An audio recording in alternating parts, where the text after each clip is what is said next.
Okay.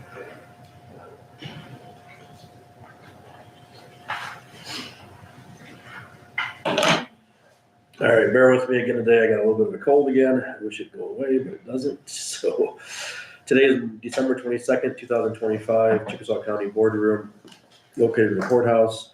I'll call the meeting to convene. Roll call, all members are present, along with Board Secretary Sheila Shackleton. Is there a motion to approve today's agenda that was published?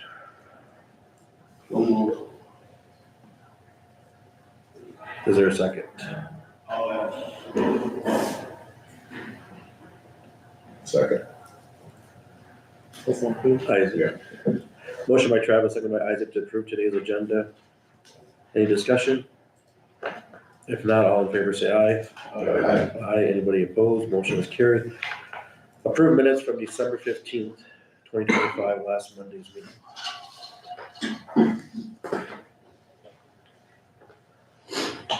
So,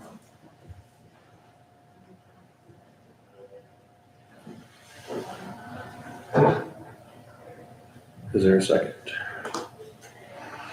second.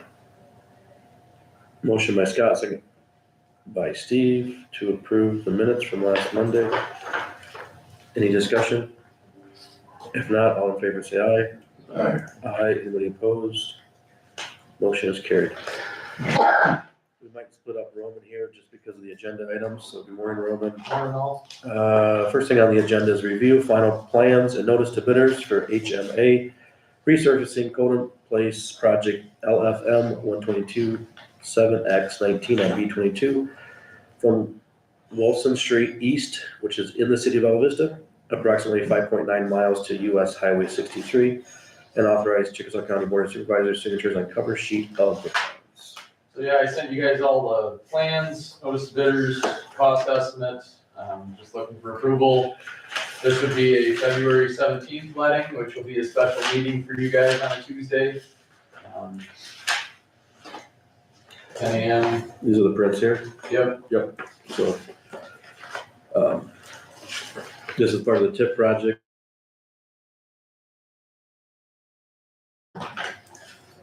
The one thing I wanna, I guess, clear up would be Alta Vista's portion of cost, which I also included in the submittal to you guys. I would assume the best way to go about it would be to have them reimburse the county. Since That's it's a how local. we handled projects like that in the past. I'm sure with this being a local project, we can do it different as well. But if that's how you guys feel is the way we should do it, that's how we'll go about it. So if they reimburse whatever account Sheila is paying for the project out of. Or reimburse our loan.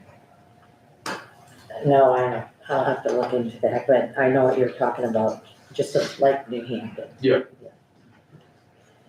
So what do we have to do? Okay. Can you use? Local option sales tax. Well, we'll have to look. We'll have to ask, see if the monetary allows us to do that since it's via bond proceedings. Mhm. Maybe we should just pay their share out of local option. That you're going to ask. No, they owe us what, approximately 23? Is it the? Their portion estimated at 38,322 roughly. We got time to discuss that more. Yeah, I was just thinking if it's clean, kind of do it like New Hampton. Yeah. But like a, Happy I brought it up. yeah, it is, but like. Or they could just pay direct. Pay direct. I don't think see, that I mean, would be if we're making budget amendments and all this stuff just to do that, we might as well just have them pay the contractor directly. So Well, that's a good idea. we'll address it with the contractor after the letting. Thank I think you. that's better. Or I could even, maybe I could put a note. Yeah. I don't know. We might just address it after the letting. I'm sure a contractor, if money's money. Yeah, they're Yeah. gonna bill.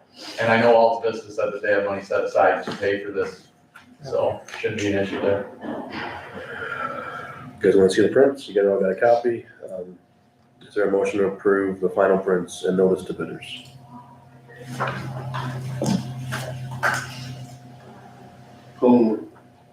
Second. Motion by Travis, second by Steve, to approve final plans and notice to bidders for the HMA resurfacing culvert in place on B-22, east of El Vista. Any discussion? If not, roll call. Travis? Aye. Steve? Aye. Isaac? Aye. Scott? Aye. Jake? Aye. Motion is carried 5-0. So there's a spot on the front print there to sign. If you guys are okay, we'll let Roman do a department update. We gotta, it's done with public comment. Oh, yeah. I guess I can go back to 9:05, there public comment today. And I don't have any written. We're good. So, department update, yeah. So last week, we had one ways and maintainers out basically Monday, Tuesday, Wednesday, whether they were pushing back drifts, scratching a lot of ice on the gravels, as the area has a lot of slippery gravels, not just our county, every county, treating trouble spots, a little bit of ice here and there. Other than that, we were doing a lot of brushing various locations. We did get a salt delivery and we were mixing that, a lot of maintenance stuff, cleaning equipment, servicing it, cleaning shops, maintenance on the oil burner in the West Bay, the New Hampton shop. That's been kind of an ongoing thing. Sign crew and Sam, they got started on the Iowa DOT sign grant application. That is due on January 12th. Again, up to $10,000 in reimbursable expenses for various signs. Shop, general repair, maintenance of equipment, but they did get the snow blower out, serviced and prepped. Hopefully we never need it. In the office, a lot of project closeout, a lot of surveying, design work, several contract projects, several day labor projects, a lot of stuff with the proposed engineer's office building, which we'll get to here at 9:10. A lot of stuff with B-22. We did have Butler Greener relocate a fiber for an upcoming bridge project on 190th. We're waiting for Windstream to do the same. The week prior to that, we had basically Monday, Tuesday, Wednesday, Thursday, one-ways, motor graders out to varying degrees with the previous storm that we had, as well as ice. We have been getting quotes on the wash bay furnace in the New Hampton shop, as well as belly blades for some of our tandems. For the same in the office with the design development work. The week prior to that, of course, was a big snow week. Monday, Tuesday, Thursday, Friday, and Sunday. We had 5 to 8 inches of snow that Sunday. Thank you. So that was pretty much ate up that whole week, aside from some beaver dam removal, and more brushing, motor grader routes, the New Hampton route, structural culvert inspections as well that week. A good chunk of those out of the way. Engineers conference was that week. That was 3 days down in Des Moines. And then Renee attended the Heartland Insurance winter meeting on 12/4. So forecast looks pretty good for Christmas week. I do see freezing rain as a chance. I was told that this morning on Christmas Eve night. Hopefully that's not the case, but if our guys gotta go out to treat on Christmas morning or that evening, they will, but hopefully everybody just plays it safe. Any questions for Roman?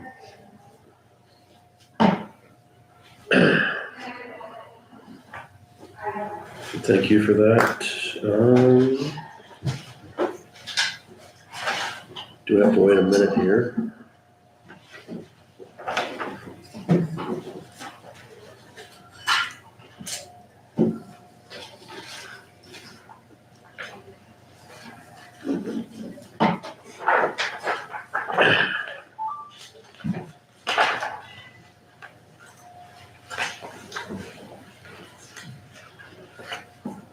I can give a quick FYI. Last Wednesday I met with WIC, a woman, infant, and child rep from Dubuque, to tour the Heritage Center. She's gonna take it back to her foreman or lead and see if they do wanna move to the Heritage Center for the more space and the more private office space for individual services. If they do want to bring it back to the board, they do have to give a 90-day notice to the clients, so this move would not happen within 90 days.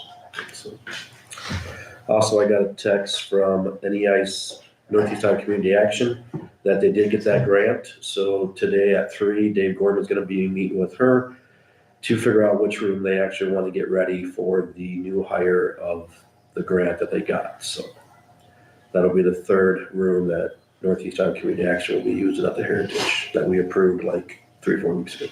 So that was good news that they got that grant and they're gonna be hiring somebody for that service.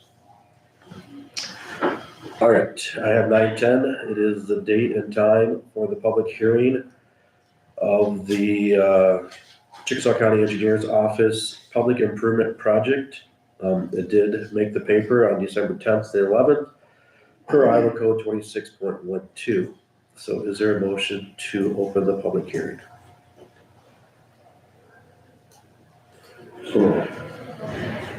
Second. Motion by Scott, second by Isaac to open the public hearing for the Public Improvement Project.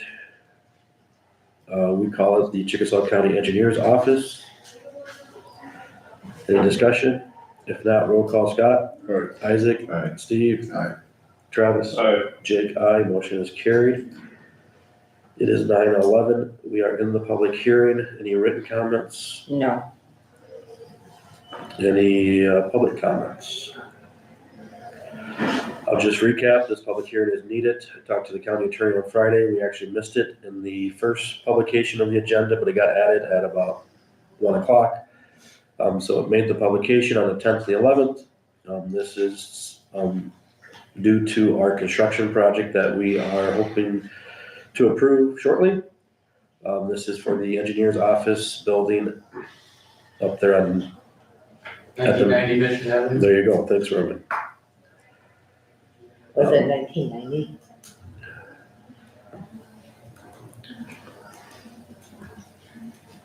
I have not heard anything from anybody on this project, so we'll be using the TIF funds and a little bit of probably secondary road funds proposed. So, otherwise, is there a motion to close the public hearing? So moved. Second.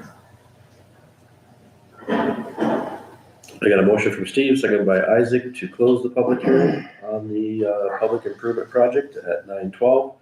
Any discussion? If not, roll call. Steve? Aye. Isaac? Aye. Travis? Aye. Scott? Aye. Jake, aye. Motion is carried. All right, we got that box checked. First thing on the agenda then is to review bids and consider the award of the contract for the Chickasaw County Engineers Office Building.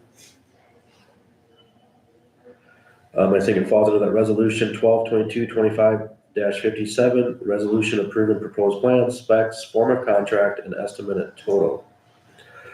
You want to explain the 9 bidders and? Yeah, so last Thursday was the date, 2 p.m., where the bids were due. We had 9 bids submitted.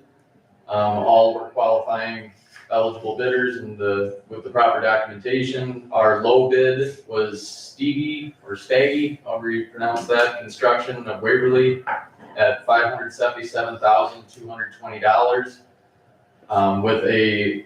There's a unit price request on that for over excavation if needed, which I think is minimal, but they had to submit it. I think it's part of these standard contracts, $42 per cubic yard. So 9 bidders, the high bid, if you want me to go through all of them, I certainly can, but the high bid was $881,600. So over a $300,000 difference. I guess my recommendation is that we award it to Staggy Construction of Waverly with the knowledge that $535,335 was available from TIF after the initial $600,000 allotted was depleted due to architectural fees, legal fees, and financial fees, bringing it to that $535,335 total. So with the low bid, there is $41,885 that I am proposing that secondary roads budget covers. Talking with a lot of the foremen over the past weeks in regards to budget and stuff, it's pretty apparent that we will have less equipment needs in the coming fiscal year. So I think our our department can easily absorb $41,000 knowing that we're not gonna have $600,000 in our new equipment line item for FY '27. Probably gonna be more like 400. So the estimate, what was the estimate from the architect? The architect's estimate was $688,000, which right away I said that is high. And I was hopeful, I didn't know it, but I'm happy with the bids that came in, so. So this resolution 57 will award it to Staggy Construction. We just talked about the estimated total cost. This would approve the proposed plans. You expect any change orders that foresee or come out? There might be a value engineering proposal. One of the subs, basically asks why we're going from our existing service line instead of the main. I did talk to the city of New Hampton in regards to that, and I can't remember exactly how Casey worded it, but that might be an option that saves some money. I had the same phone call on Friday from the contractor. Yep, so, and it was just too late to throw out an addenda, so we basically said that this would be a value engineering proposal from the contractor then. Do you have the list of subs yet? I do, but I am waiting today to hear what the electrical is, because they had Stady had two that were very, very close. Okay. And they were evaluating Which one they're the content of their proposal to make sure everything was there before they give it to the low bidder. Okay. But every other stuff, yes. I have that list if anyone wants it. I was gonna share it, but I figured I'd share it on that. Huh? Do you have the site work? Because that change order would affect the site work, right? Okay. Yeah, so, And that would have to come from the contractor now, correct. maybe. Or we could do a change order, but The change order that I'm talking about is gonna be a decrease. yeah, Might be closer to hook up the water and sewer from another point than what the print showed, is what I understand. I'm not sure on the sewer, but I think the water, yes. I know the water. It's 183 feet of 1-inch water line compared to probably 50 feet. Correct. So the only thing in there is more utilities to deal with though, so it might not be. Yep, You got fiber, you got gas, you got in sewer, the city right away. you got everything in there, so it might not be a money saver, so we might just stick with the plan that we have. Yep. So we're all on the same page, just trying to be transparent, so. Is there a motion then to approve resolution 57 there? So moved. Is there a second? Second. Motion by Travis, second by Scott to approve resolution 1222-25-57.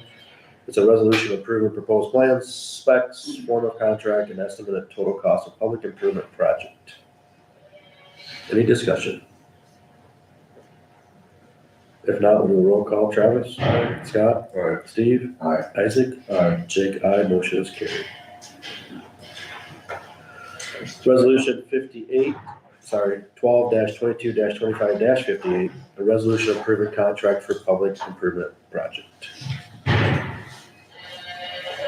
This is pretty much naming Staggy as the general at that price of $577,220.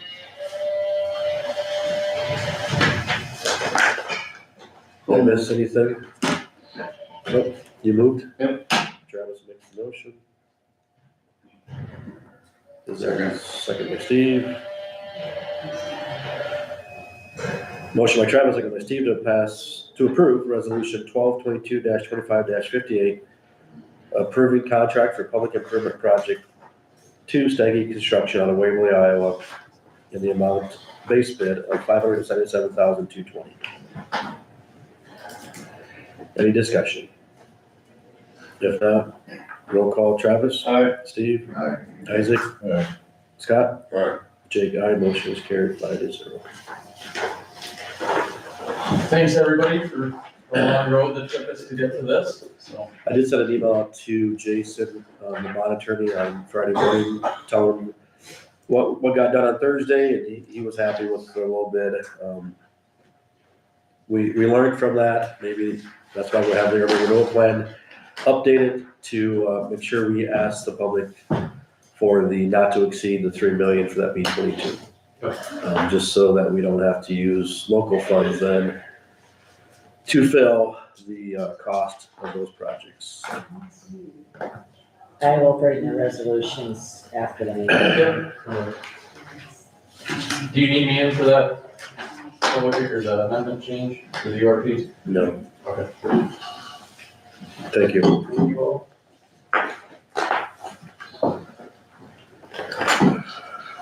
All right, we got 9:20 here. Foster Grandparent Program Director Jennifer Lance. Good morning. Good morning. A budget request. Sorry.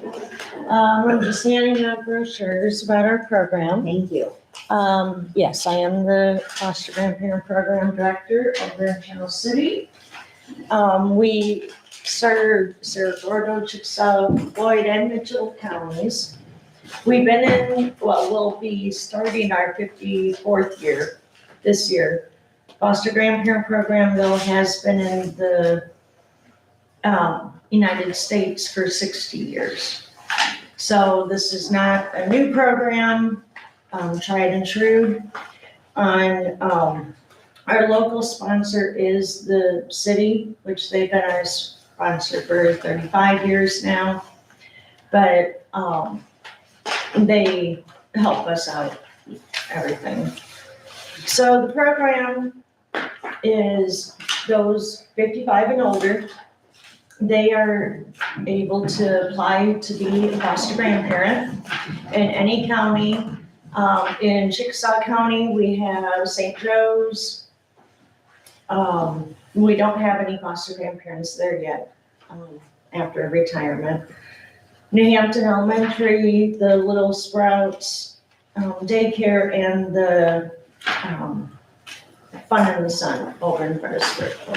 Those are our sites right now. I would like to add a few more, working over at Fredericksburg schools and everything. So once they come in and apply to be a mentor or tutor in the schools and daycares, they go through a background check, they go through training, they go through our policy books, go through everything that they need to know about that. They serve 5 to 40 hours a week, and that's completely up to them. Some of them only come in for 1 day a week. They will serve their 5 hours, and then they have part-time jobs, some of them. So that's why it's so extreme. After COVID, we did go down to 5 hours a week. COVID hit us hard. Yeah. So pretty much what they do in the schools and daycares is that they are there to help the teachers in the room. They can do anything from feeding babies all the way to helping high school students, plan for college and their next step. So we do go from one extreme to the next, kind of.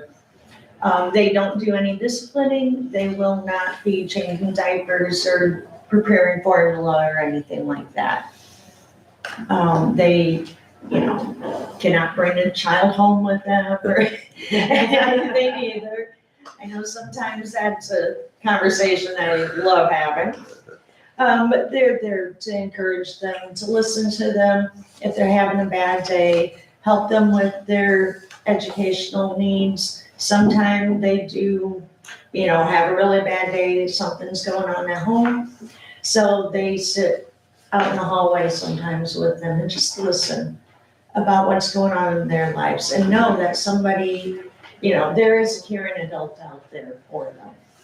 And some of them are lifelong friends after they serve in their classroom. I have a lot of grandparents who go to their graduations even after they, had the preschool or kindergarten, and they keep in touch that whole time.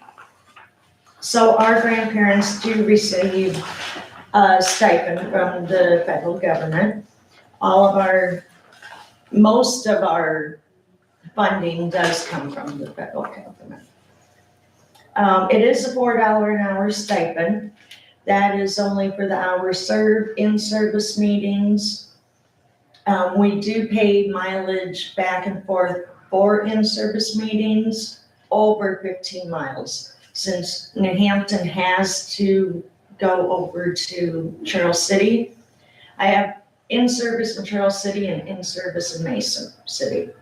And that kind of evens out, so we don't want to be paying a lot of mileage for our grandparents.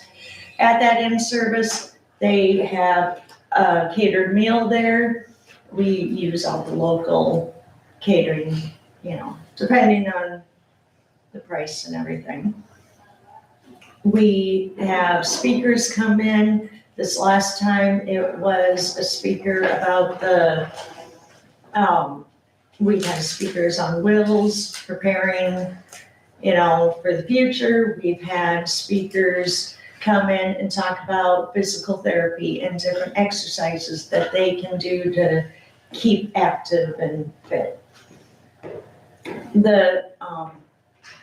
We do provide uniforms. They wear red smocks. That way when somebody walks into a school or daycare, they see some new person holding their baby or talking to their kid, they know right away it is a foster grandparent. We have had a background check and everything is okay with them. We also have recognition events. We just, a couple weeks ago now, we held a winter appreciation.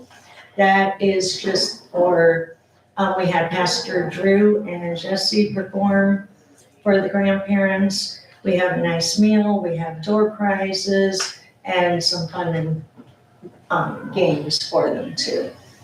For our April appreciation, what we do is that's when that's when we do our major award ceremony. And that's when all of our sites are invited in, the teachers, principals, everybody who wants to come. We have that after school, but it is a fun-filled day for the grandparents, for lunch and everything. We do have paid holidays for the grandparents. We have earned leave for them, different things. It's not, a job, but a lot of them do, this is their job and they have a reason to get up in the morning, not be home bored watching TV all day. And they feel like they're contributing to the community that they're living in. And that saves us, they're not sick as much. They're not, they have a reason to get up in the morning, which helps them stay out of the nursing homes and assisted living. They can stay in their homes longer. And it definitely keeps their mind active, considering, like this new math. I have grandparents that some of them understand it and other ones just took to it right away. So they are learning while the children are learning too. So if you have any questions for me. How many volunteers do you think you have in those 4 counties? Out of the 4 counties, I have 48 grandparents right now. We are in the middle of really hitting all of the local newspapers, and I talked to the retired teachers here in Chickasaw County, and I go around and speak at different events for people too. So trying to get more, I do know like St. Joe's wanted more. I have a few more I need over here at the daycare. And unfortunately, all that costs money to advertise, to have them come to in-services for their training, all of it. So any bit of our proposal, I would really appreciate. So Are you requesting a dollar amount? I requested 5,000. 5,000, okay. Yep. All right. And that would be for Chickasaw County. Any questions for Jennifer? So what is your, can Yeah, go ahead. So what do you think is the ideal number of grandparents to have? I mean, because you got 48, and you said that you're looking for more. Yes, so within my 4 counties, right now, we're looking about doubling that. Oh, really? Yeah. There's a real need, the children are having more and more issues at school lately, so the more grandparents we can get in there, the better off it will be. If the child is throwing a fit, having a really bad day, that grandparent can take that child out to the hallway, walk them around, not disrupt the class, let the teacher continue on the lesson, whatever they're doing. So, Well, yeah, grandmas have such, and grandpas can really calm us down. They have that special oh quality. yeah, because no matter what I said, my children, when it came to the grandparents, grandma and grandpa, yeah, final say. All right, thank you. Okay. We'll take it under advisement until we look at the whole budget. Okay, and I was gonna say too, if you do want to see what our grandparents do in action, more than willing to talk to a teacher and have you come into the classroom with us too. Yeah, I've seen it firsthand. I'm in the New Hampton School District. I'm a bus driver, so Oh, yeah, I like how even my kids see the grandparents out in public and they say hi to them. They even call them grandpa or grandma, so oh, there's a yeah, connection made. It always is. Maybe I'm sharing too much here, but this one's got kind of a special place in my heart. I was a foster child myself from the time I was 6 to I was 18 years old, so definitely mentors are needed. I agree. Thank you for what you do. So, Thank you. Have a good day. thank you, you too. Your grandpa. Yeah. The next agenda item is Pioneer Cemetery. Steve, could you see if they're out there? I don't see anybody walk out. This is what you do. Okay. Morning, everybody. Hello.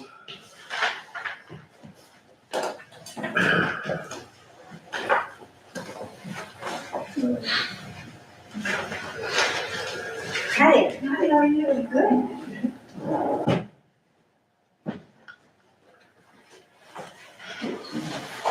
Morning, Steve, Yes, sir. Judy, and Dale. Yep. So the 9:30 appointment is a Pioneer Cemetery. Is Diane here today with us? No. No? So we got Dale Little, Judy Little, and Steve Kennan. And just Do you have pass for them everybody? around, yeah. Okay. Dale's got one that he can give to this guy here with the pictures. Just to show you. Sure. All right, Steve, you ready? I think so.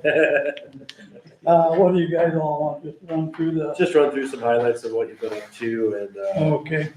We finished up Cedar Valley, which we've been at for 3 or 4 years. And we got over to Fredericksburg, got started on that. And we'll probably be there a good year, possibly longer. Depends, we got a little bit of interest. I always give everybody static about, we're looking for one more volunteer. But anyway, we did find a volunteer, I think, and stuff that, says he might be interested, he's gonna think about it. One of the things, if anybody gets back to these pictures, one of the things we did for the first time, Oh, yeah. and, when it broke off, how many years ago? I don't know what page you're on. they just laying flat. Yeah, they poured it in concrete. Oh, They dug a hole in the ground, took the stone, laid it in concrete, and then for years, they just been driving over it, walking over it, running over it with the lawnmower, and that just kind of bugged some of us. And so anyway, Roger Dreckman's been very good to us, and nowadays, instead of just a regular concrete saw, they make a chainsaw that you can cut concrete with. So I took it down to him, we cut down the back of it, and then we poured a new base, and we have it sitting up. I guess it's too bad we didn't take a picture of that sitting up here. I've got one, but it's in the camera yet. Okay, all right. And so anyway, yeah, now standing upright like any other stone is. And, we're quite proud of it. And, let's see, what do you have here, Judy? We went through 500 bags of, Sackcrete. We've been going through that like crazy. And, Yeah, that 300 or 200 should be changed to 500 in the, towards the back where the picture is. and Diane Murphy donated us a generator. And with that, part of that reason, or part of it with that, is we plan on getting not a brand new, but a tandem axle trailer to haul our stuff in. We have a tandem axle right now and then a single axle. And we get a pallet of Sackcrete at a crack, and that's just way too much weight for that single axle. So we wanna move that up to a tandem axle. We got one spotted, pretty well spoken for, with the lad and stuff. When he gets it ready, he'll let us know. And, then we more than likely sell that single axle trailer come next spring sometime. So that's the budget. It looks like, you still have like $5,400 as of November. There's still more money given to you guys Yeah. when we get taxes in. Yeah. So let's talk about your proposed budget request then, Steve. We'd like the same that we've had in. About the same, 6,500. Right. So his budget's there, insurance costs, Mhm. all the other stuff, outsourcing. So you guys hire like other contractors to Oh, outsource? yeah. No, I get it. Mhm. Talked about the trailer that you're looking at for the tools and equipment. Miscellaneous tools. Anything else for the primary cemetery? Again, we appreciate what you guys do. I know volunteers. So you guys do your work on Mondays. Monday mornings. We could switch that if that would help anybody. We'll see. Well, it helped, one or two of the, I get the static. Mr. Kevin thinks we should move our meetings to a Tuesday, so we can all on Monday. That was just a suggestion. And that would free somebody else up.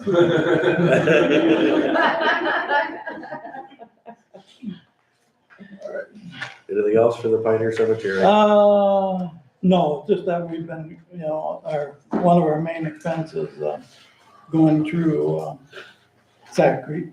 Yes. And, then I guess, Nashville, what the hell's the name of it?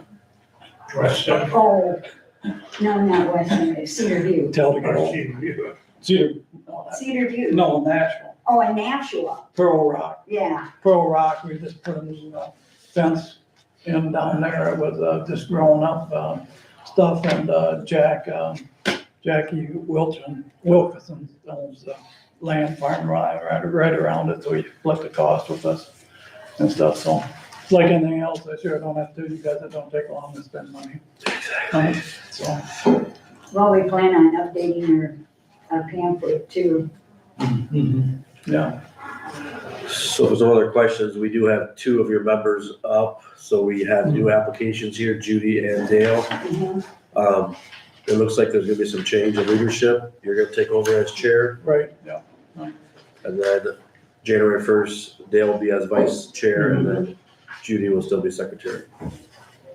So we'll get those voted on shortly here. Any other questions for the Pioneer Cemetery Commission? Otherwise, thank you again. All right. How many do you want these back? You can, Can I keep one yeah, or for the that. budget? Yeah. And then the one with pictures, you keep that one, Okay, All right, we're good. yep, thank you. and then the other ones we'll take back, I guess. One or two. Just let the one with the pictures. Okay, who has the little pictures here? Do We'll we save have? that Okay. one. All right. Yeah, we said that we should have that one. Perfect. Yeah, so they get one with pictures and, We're good. We're good? Okay. Thank you guys. Thank you, guys. Have a good Christmas. huh? Okay. Have a good day. You guys had a happy holiday. Well, you as well, thank Yes. you. And Thanks for what you guys do.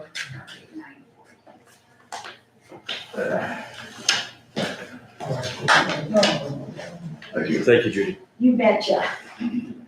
Steve, can you see if Paige Everly is out there? Thanks, Steve. Hey, Paige. How are Do you you? have any side in? Oh, yeah. I'll take off my coat. I am, I feel like it's like 60 out right now. I just didn't get that far. Can't decide. Iowa can't decide. No, it cannot.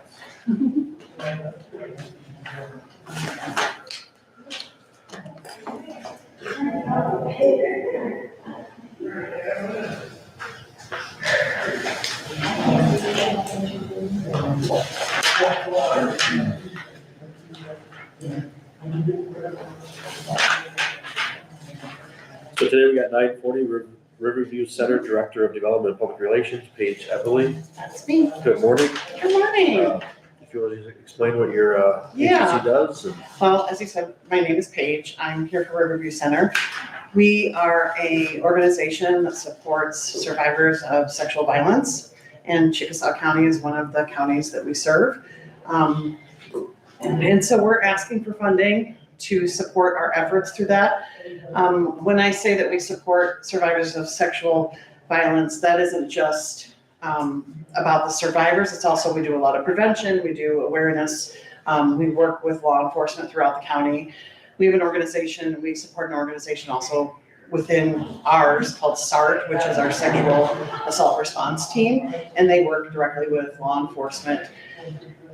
Basically, we have a meeting every month with law enforcement and decide on educational things that they might request. We have a conference every year with them specifically towards, with an eye towards supporting law enforcement. But also we do support, our main goal is to support survivors. So, yeah, that's what we do, and we are here asking for support for that. I think our county attorney uses your agency a lot too. In the past, he's always Yes. mentioned you guys. Yeah. Yeah, we work a lot with the schools. We have, our advocates work directly with the school counselors, so that they're aware of our services in case someone discloses to them and that, we do get services through that. And we have representatives at all of the hospitals and most clinics as well too. Yeah, any questions for Paige? Yeah. I think our request is pretty straightforward, but if you have any, It is. So, if you have any questions. yeah, I don't think we do. It's a normal request every year, so I think we always give it, so. But we're looking at the whole budget and see what we can do. Okay. So appreciate what you guys do for our citizens. Yeah, Thank you. yeah, you're welcome. Happy to come here. I haven't been into the courthouse for a while, and I think it's such a beautiful building. Oh, I love that y'all are maintaining it so well. I'm kind of a softie for that kind of stuff, so it's really beautiful. Have a good day. Yeah, you Appreciate too. it. Bye-bye. Oh, I should sign out, huh? But you don't have to sign out as much as you need to sign in. So I get the name right. Thank you.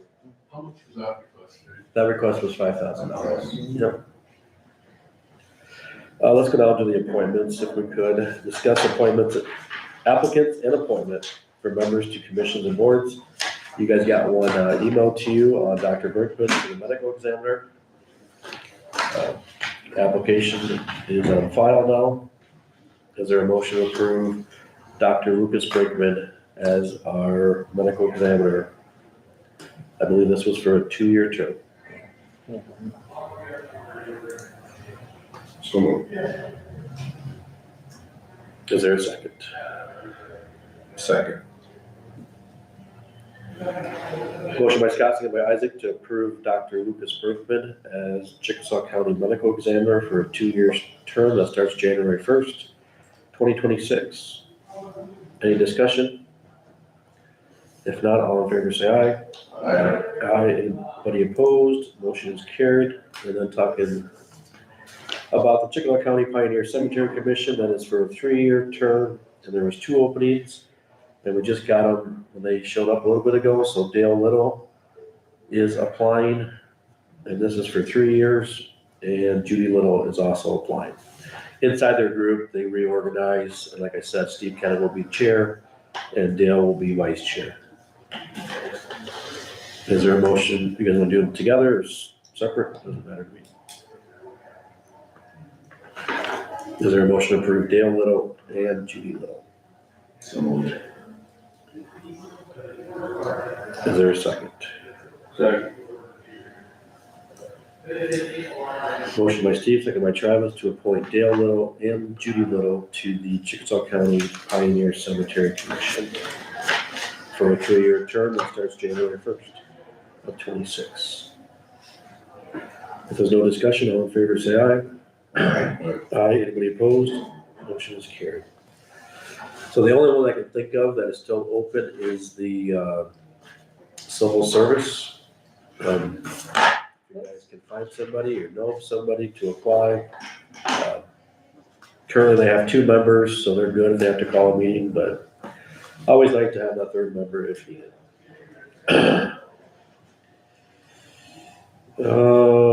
Let's do resolution 60. Review and adopt resolution number 122225-60. It is setting the dates of a consultation meeting and a public hearing on a proposed amendment number 2 to the CWEC Urban Renewal Plan in Chickasaw County, Iowa. So in that packet, in that resolution, it is setting a consultation meeting in this boardroom on December 30th to all tax bodies affected with this change. That is part of the resolution that me and Sheila will work on after it gets approved, if it gets approved. And then it sets the public hearing for January 19th in the boardroom. This is the change from 2 million to 3 million not to exceed for the B22 project. That is the only change in the urban renewal plan. So 2 things this resolution is doing. It is changing the verbiage to 2 million, from 2 million to 3 million, and it's also setting 2 meetings. 1, the consultation meeting with the tax bodies, and number 2 is gonna set the public hearing for January 19th. It gives very specific directions for the auditor to submit those to the paper. I think it's stated before January 9th, so the week of January 5th, she will get those out to the papers for an 8th and 9th publication notice. It also sets the public hearing for the 19th of January. A lot of paperwork for one minor change, but we have to do it. Part of the TIF urban renewal plan. Is there a motion to approve resolution 122225-60? I'll move to approve resolution 60. Second.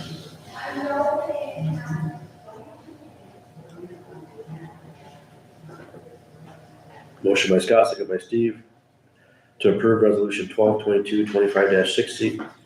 It is setting dates of consultation and public hearing on proposed amendment number 2. I'll backtrack. The reason we need to do it is otherwise we have to use local funds. We can only borrow that $2 million currently. I think knowing what we heard from the first urban renewal project, some of those funds had to come within because we did not have enough in there to borrow for the TIF project. That's why it needs to be done. Otherwise, we have to find local funds. If there's no other discussion, do a roll call. Scott? Aye. Steve? Aye. Isaac? Aye. Travis? Aye. Jake? Aye. Resolution is adopted.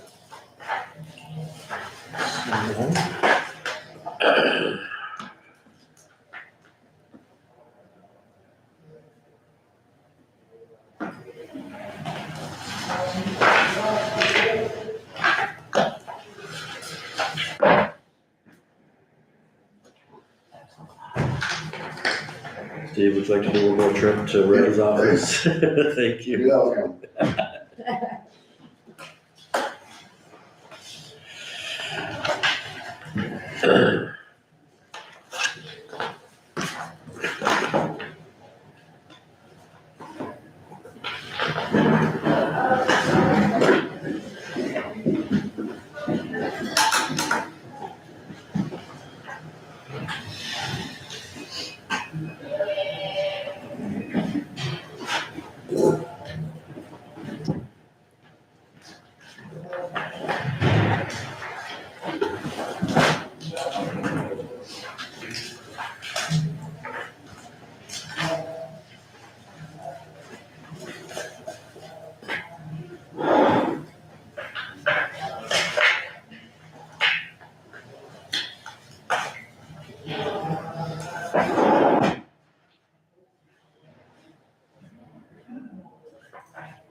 Anybody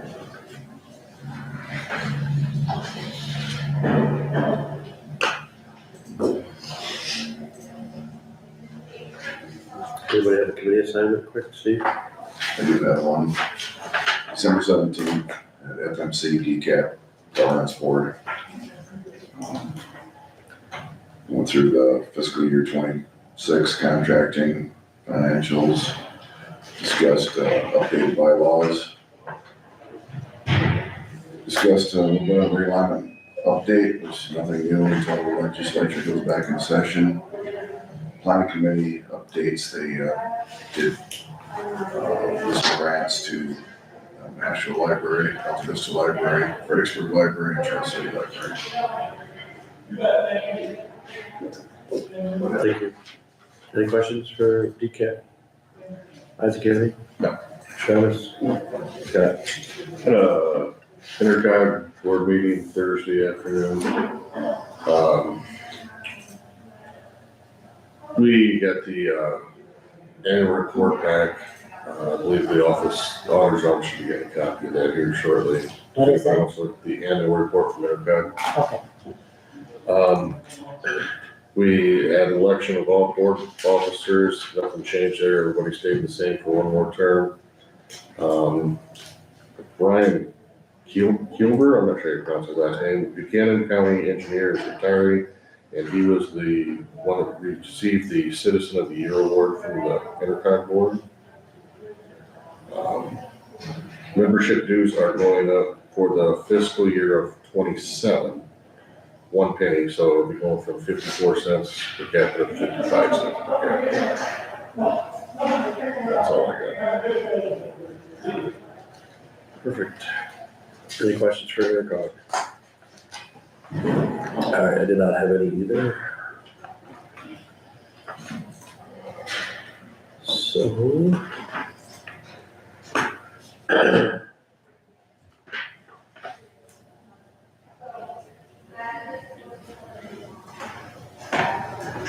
Between the budget and the land use, I did ask Ray to help us out with evaluations, so that's why I'm kind of waiting on those two. So Ray's in here to see what majorly changed in the county. So maybe he's still working on some of that questions I had late this morning. So discuss future agenda items. I think we're still on for one more day, the 29th of December. We got claims. We have claims next Monday, and maybe some more non-department if they show up on the schedule. Morning, Ray. Morning. So on the agenda is resolution number 1222-25-59, a minor subdivision for Rings. David Rings.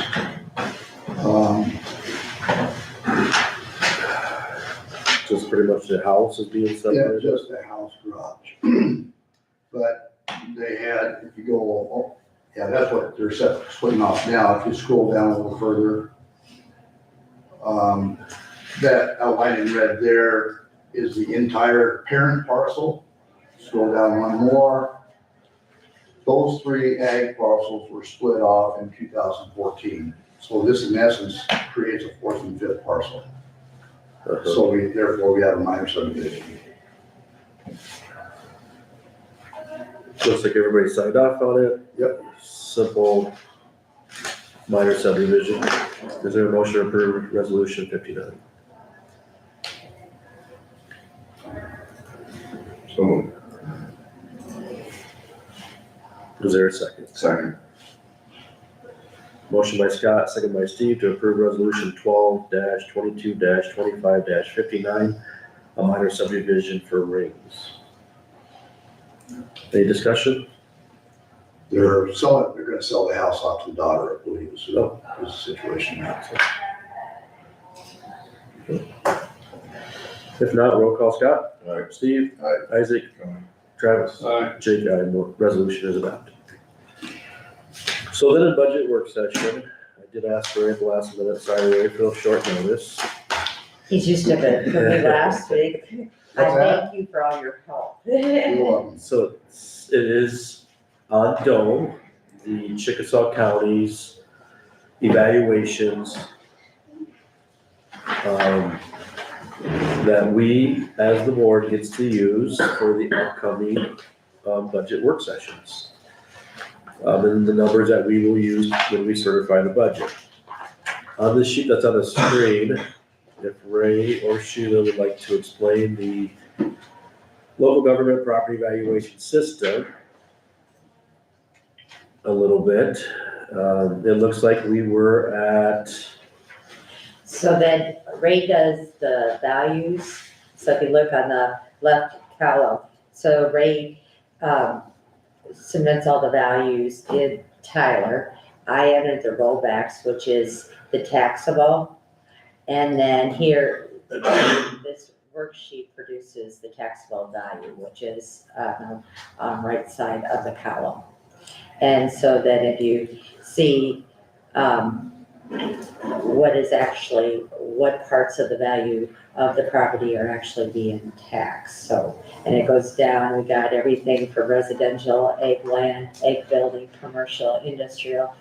We have the railroads, we have the utilities, and we have a number with gas and electric, and then we should have it, do we have it without? Oh, probably, then we got our homesteads and our military exemptions in there also. you got anything else to add to that worksheet, Ray? Sorry. Just that first column that I am responsible for. What is not included in there, it's the 100% value, but it doesn't give you that breakdown as far as where that value came from.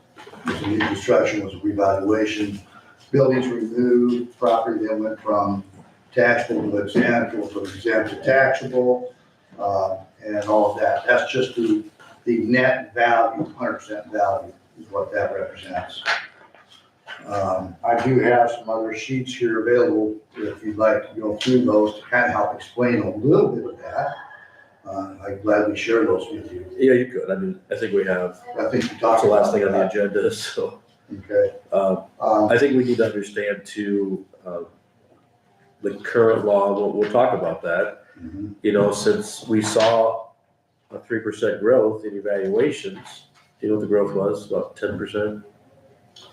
I I had it wrote down, and I didn't get I it. couldn't, I think it was around 10%. want to say No, that, I'll be right I can't, But if you, so anyway, we get to trigger down our levy rates for this board. yeah. And we have that sheet to talk about a little bit, but we do not get to use $3.50 anymore. It looks like we get to use 341 or $3.39. 339. So we actually get general basic and RSP to be triggered down to 3.39.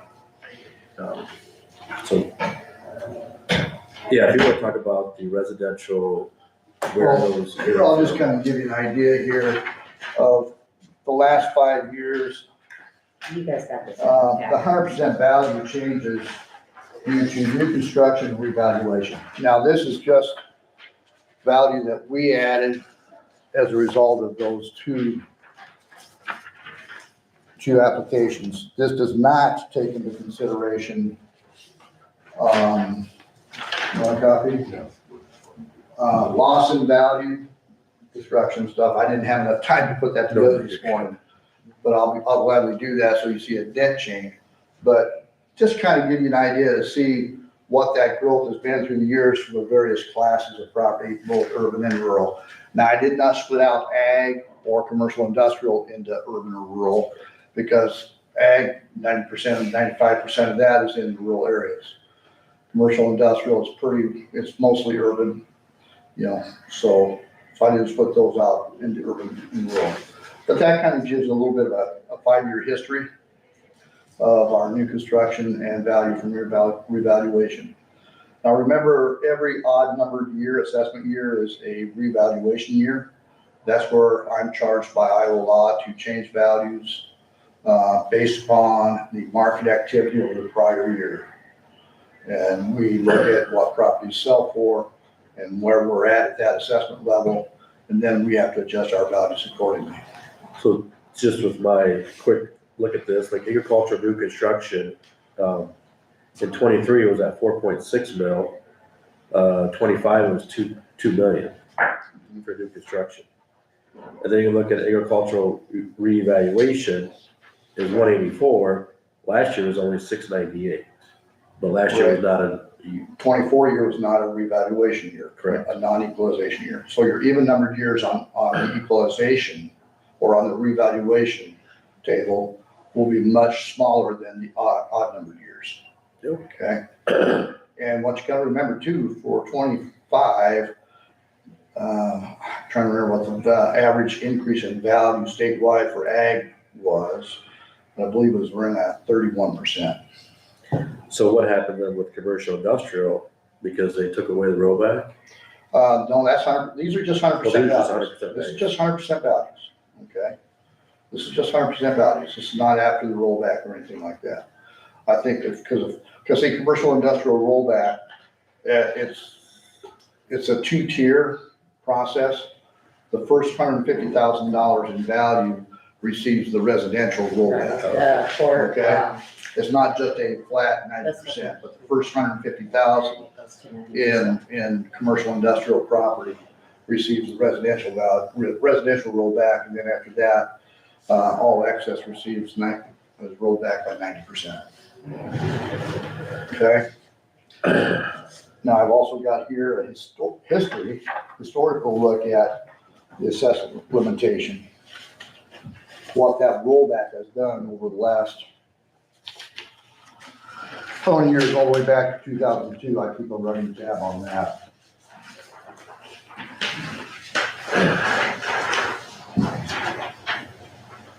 So you can see how that has ran. One thing to note, back in 2007, commercial and industrial, they were on their own, okay? Prior to that, they were on their own. Then they went to, and then there was really no market fluctuation, so they basically leveled out at 100%. Then the state law changed over 2013 and 2014, and they are on a flat 90% taxable value rate right now. Their assessment limitation is 90%, period. It doesn't fluctuate from year to year like residential or ag. But you can see with the ag rollback from 24 to 25, that big difference there from 73.8% to 59.4%. Because of that 30% growth, that had to be cut back to 3%. And so what I've got here is an example. I tried to project out what those rollbacks were going to be. I came out fairly close. But this kind of gives you an idea how that rollback is somewhat calculated. Okay? Like for the 25 rollback, you would take the 24 assessment times the 24 rollback to get the taxable value for 24. That taxable value for 24 is allowed to grow 3%. So like for residential, after the 24 rollback, you had 113 billion in value statewide. Allow that to grow 3% statewide. You should have a taxable value statewide for the 25 assessment of 117 billion. Our total 100% value statewide for residential is 266.7 billion. Okay? So divided by 2, that gives you rollback. The 25 assessed value there, we didn't have all jurisdictions reported. Plus, we still had some equalization to happen for the 25 value. So after everything, I came out, I think, pretty daggone close. Okay, same thing with ag. Same process there with the ag. The final figures and the proposed figures, the Department of Revenue and Finance has to provide to us ag statistics so that we can compute those ag values because they're on a 5-year productivity formula. The different bodies that they develop their ag values from and that foreman from were not able to report everything to them in time. So we had to do some projecting. So myself and Larry Andreessen, the Benton County Assessor, we worked with the Department of Revenue, and we developed those proposed values. You see there all the way to your right. And that's what we use for projection, and that's what we proposed out to all of our assessors statewide, that this is what they should use. And then the final figures is finally, in, I think it was June, June is when the state finally got the final figures of where they should be. And so you can kind of see how so I thought I came fairly close there in projecting what our rollbacks are going to be. So yeah, that's how the whole process starts, so then we Yeah. push in the new numbers. Sheila did get us the max levy rate said. We did have a taxable growth of 8.84, which means that we have to go down to a 3.39806 levy rate. But we still have a revenue growth of 5.67. If you'd like to see how the entire sheet that we prepared, that we sent to the state, I've got that here. This is our reconciliation and abstract that we have to send to the state Department of Revenue every year. This is our balance sheet, our valuation balance sheet. And so you can see how we have to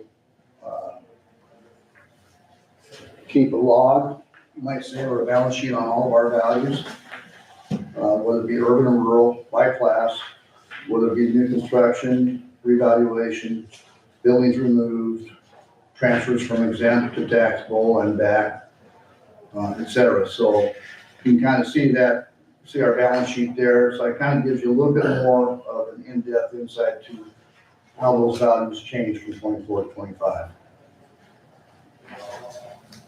Yeah, you got whatever page that is, you got all the townships and all the cities. It's all good. Yeah, that's the abstract portion. First half is the reconciliation, which is our balance sheet.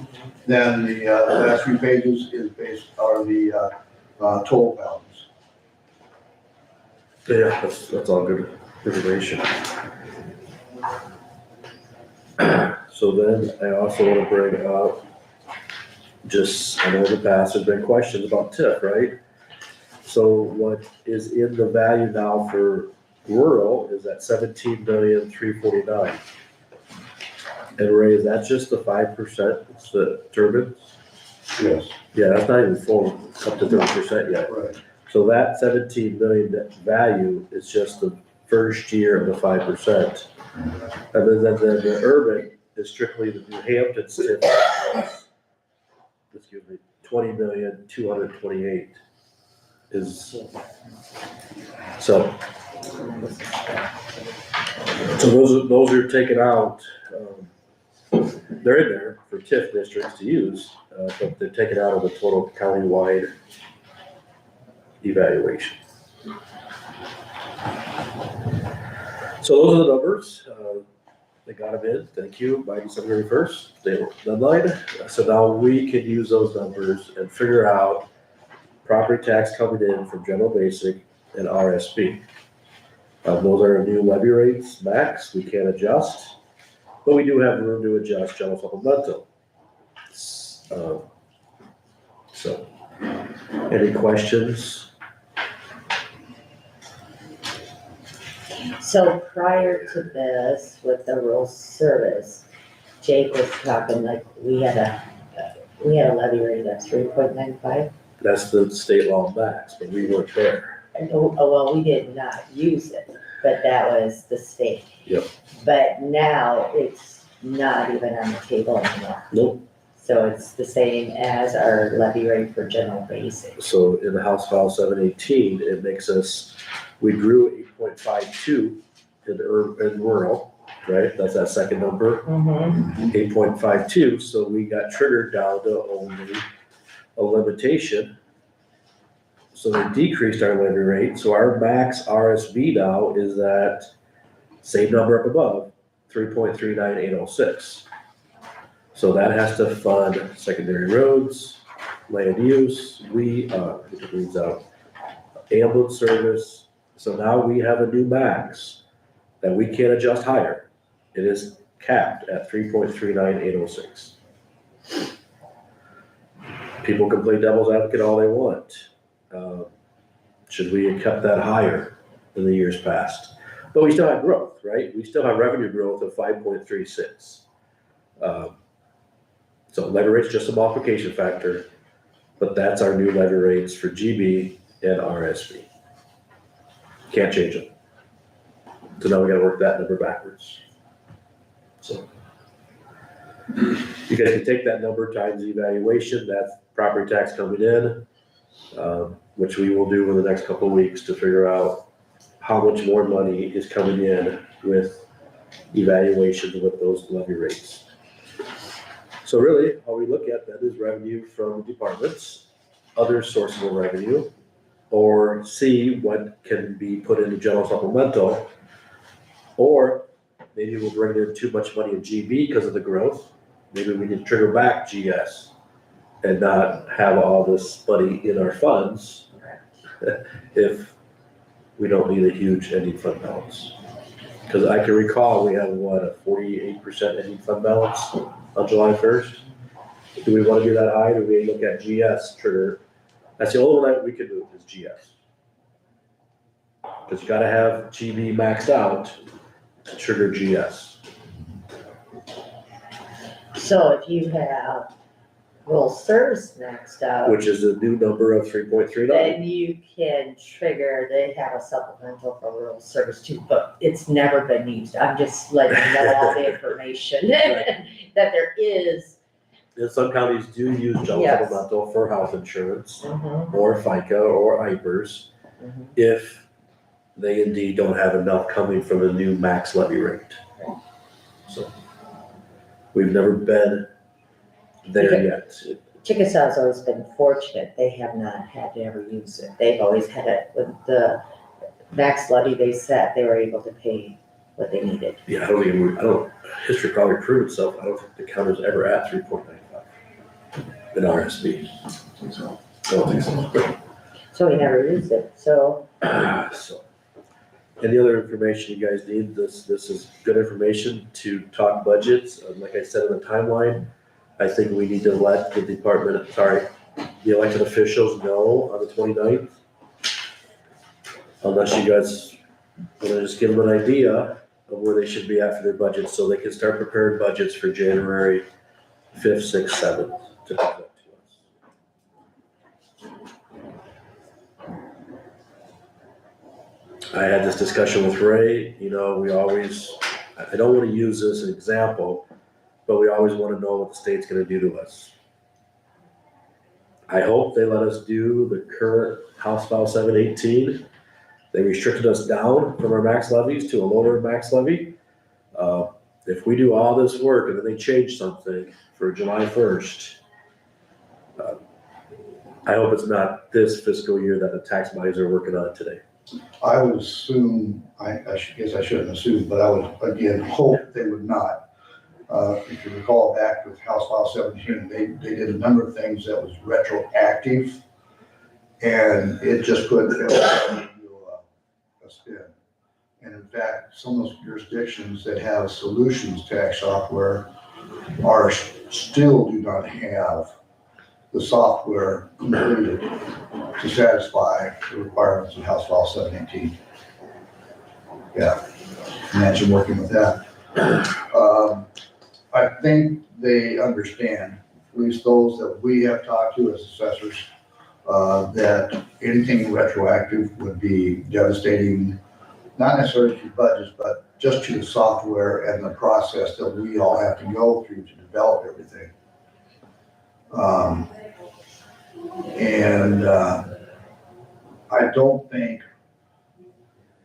I just cannot fathom that they would ask the Department of Management to complete all of this process for this fiscal year if there was a true anticipation that new legislation would be retroactive to 25 assessment payable 26, 27 for the next budget year. I just can't see that happening. I might be wrong, but, So, you know, to like the homestead portion, you know, changing that from a credit to an exemption and different things that we've talked about. I can see it, you know, for the following fiscal year, you know, but for this coming fiscal year, again, the application that would be required within the tax software would just be monumental. The only thing I have to say is it's election year, so anything's possible. Yeah, exactly.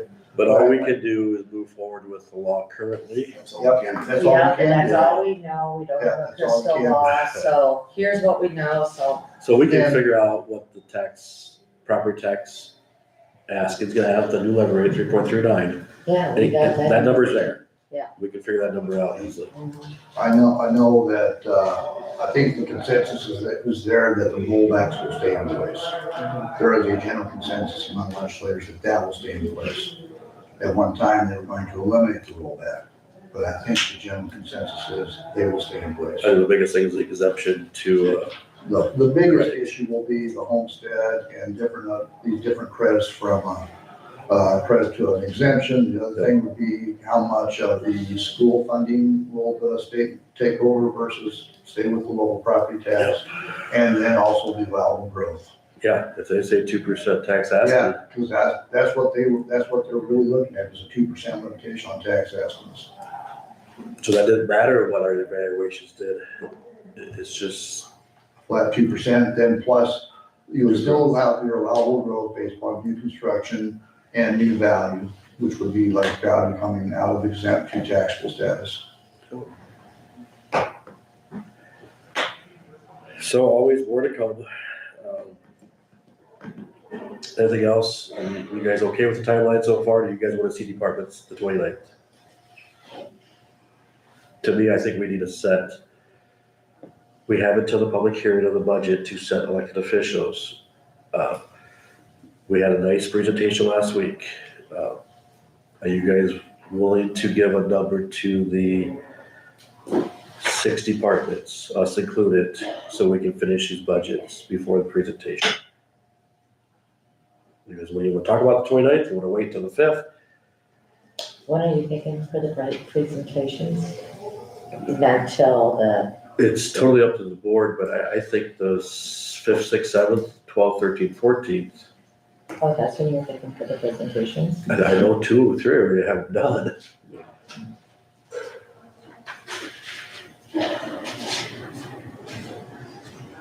Because what I remember with the law, they have to get them to you by the 15th.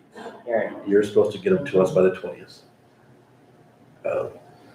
I think we stay with our normal timeline, 5th, 6th, 7th.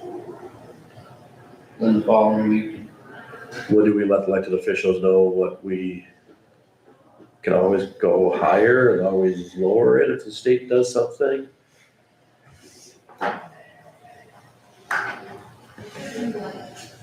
You guys want to talk about it next Monday? Want to wait till the 5th? And then bring in the elected officials' budgets the 12th, 13th, 14th? I think we can discuss it next week, and that way we should be ready to go on the 5th, 6th, and 7th. That sounds good. We need a pen and paper. Oh, yeah, we'll talk about it next week then. You guys see the evaluation? That was one thing we were waiting for. We got it. You guys can see what GB is gonna bring in now. It's gonna bring in more than last year. I'm not even gonna tell a number. I mean, we have to figure the number, but it's easy math now to figure out what GB is gonna bring in through the new levy rate of 3.39. It is more money than last year. So. And that's where the wages come out of. And you guys all remember what the ending fund balances were on July 1st. The biggest thing yet is where the revenue is at today from the departments. That won't be known until the departments let Sheila know their reestimate of revenue. So, So I should probably email them and tell them to give me their, ending fund balance, or their ending, And if revenue has changed from what they projected. What they're gonna give back to the budget. An estimate, it's all estimate numbers. And the revenue, I mean, I believe we heard last week, treasurer brought in, is gonna bring in more in interest. You know, so that's revenue. More than he thought, so. It all helps out.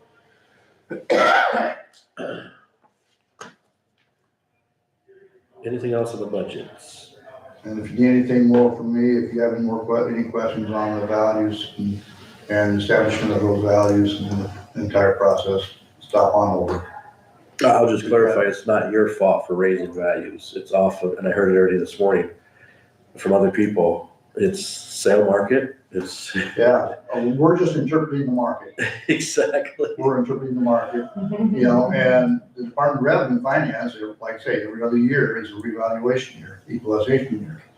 And so in October, they tell us whether our values are at the statutory level or not. Correct. And Ray didn't have any adjustments to make. No, Did we a haven't had good it for a job. number of years. Yeah. We have not received an equalization order for a number of years. Yep. So, So he's just doing his, law, Yeah. and giving us, the tax body, the new assessed values. So, It's kind of like a double-edged sword because everybody likes to see their value go up, but you don't want it to go up when you have to pay taxes. exactly, or replacement costs. So, yeah, I mean, look at what insurance has done yes, yes. last year. Oh, yes, that was. Replacement costs. Anyway, I don't have anything else. I think next Monday then you'll see a budget work session again to figure out the last item. I think we have to give to the department heads, elected officials of. And I think you guys have got all the information you need now. I don't know what else.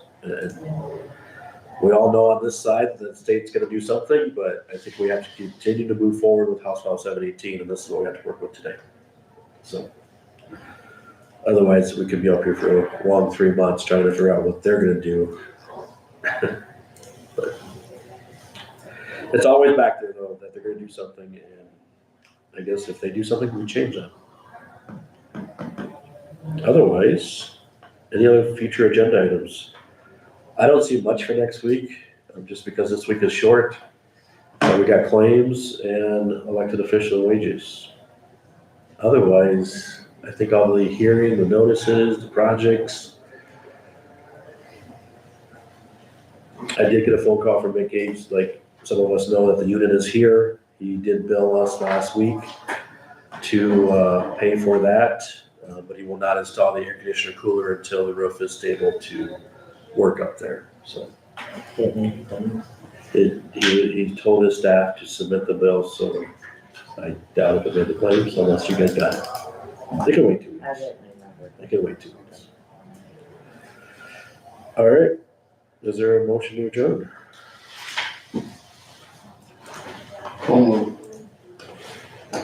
Second. Motion by Travis, second by Isaac to adjourn at 10:24. All in favor, say aye. Aye. Aye, anybody opposed?